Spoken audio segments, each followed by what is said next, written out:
I would say the market in New York, in Midtown, is hotter and tighter than it was before COVID. No question about it. The availability, certainly in the Class A or the premium workplace segment of the market, is well under 10%.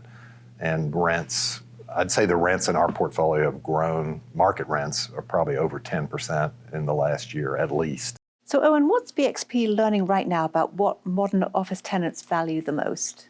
Many things. There's been, I'd say, a lot of change over the last several years.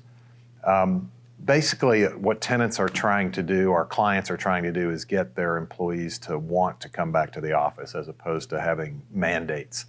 And so they want to make their offices great and easy to get to. So I think, even though transit's always been important, I think access to transit is a critical factor at this point. You know, many employees will say, hey, given that I can do some of my tasks working from home, there's always this question about, well, was the commute worth it? Well, if the commute's easier, it's much more likely to be worth it. So I think that's very important. I think the other thing that's important in a change is, in the past, many clients would lease boardrooms or large meeting spaces, and then often those facilities would stay dormant throughout the year. So we are putting in many of our buildings meeting conference centers so that these clients can lease those facilities on a daily basis as opposed to all year long. So I think that's very important. And then depending on the location, you know, some of our buildings are in the middle of vibrant live, work, play environments with their own food offerings. But if you don't have that, providing healthy grab-and-go food or, you know, affordable food offerings, I think, is also important. And then health and wellness, you know, gyms, depending on, you know, what the location of the building is. And then there's always the classic, you know, is there light and air? Are the views nice? What's the glass line? You know, things like that. But I think transit and meeting space are most important. And how are you approaching repositioning and redevelopment across key assets? Well, I would put that in two buckets. The first is the urban assets, and then we can talk a little bit about suburban. So in urban, it really feeds into the point I just made about what the clients are looking for. Clearly, we want to redevelop our assets in a way that's you know, responsive to what our clients want. So we have put in many of our buildings, you know, extensive conference facilities, amenity centers. Examples, we developed the Mosaic at Embarcadero Center. We have just opened the 200 Club at 200 Clarendon in Boston. We opened the Savoy Club at the General Motors building, and all these facilities have, in some cases, well, in all cases, they have meeting facilities. In some cases, they have food. In some cases, they have health and wellness. So, you know, amenitizing our assets. We're building a new building right now in New York, 343 Madison, and we're actually dedicating the top 2 floors to amenities. So meeting space, places where employees can congregate and collaborate, and then some private areas. And, you know, our pitch to potential clients is, well, all of you can be on the top floor because you all have access to it. So, and we're having some initial success leasing that property. Now, moving to the suburbs, a little bit different story. So we own, in some cases, land assets, and in some cases, buildings that are older.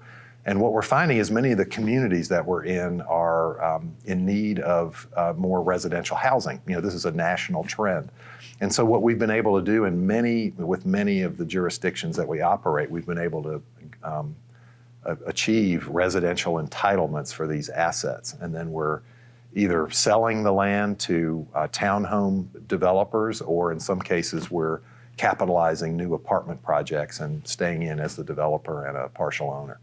And so that's, you know, this is not happening in all our suburban assets, but for many of them in the Boston area, DC area, and in Los Angeles. And which office markets do you feel are best positioned for a rebound? Well, Midtown New York isn't positioned for a rebound. It's already rebounded. I would say the market in New York, in Midtown, is hotter and tighter than it was before COVID. No question about it. The availability, certainly in the Class A or the premium workplace segment of the market, is well under 10%.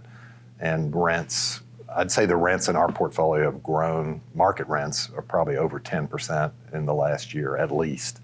and it justifies new development. You know, we're building a building, and there are several other examples in Midtown and around New York City where new development is happening. So that's one. I would say second for us is probably our Back Bay area. Our Back Bay assets, we own 200 Clarendon, the Prudential Center.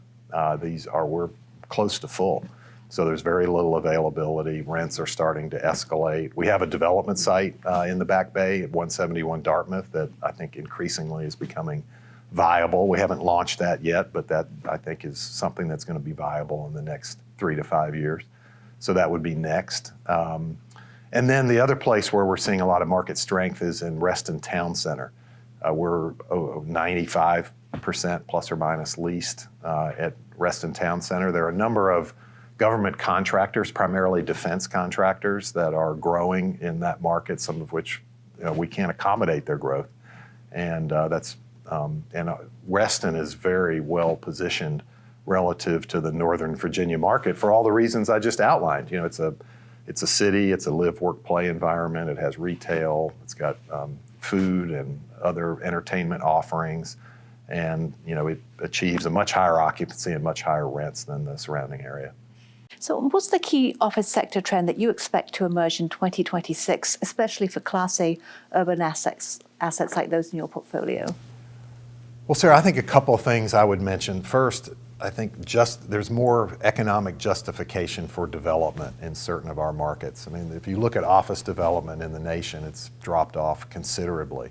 But as I mentioned earlier, we've started a project in Midtown New York. I think the Back Bay of Boston the rents are getting to the point that's close to being justified, close to justifying development. And then even in Washington, D.C., which is a market that suffers from over 20% vacancy, we're building a new building for 2 law firms that were prepared to pay the rent required to get themselves into a new development. So I think we'll see more of that in 2026. And then the second thing, and it's related, is capital. I do think office has been an out-of-favor asset class over the last several years, and I think that's starting to change. We're already seeing the volume of private capital transactions in office increase, and I believe in 26 that will increase further.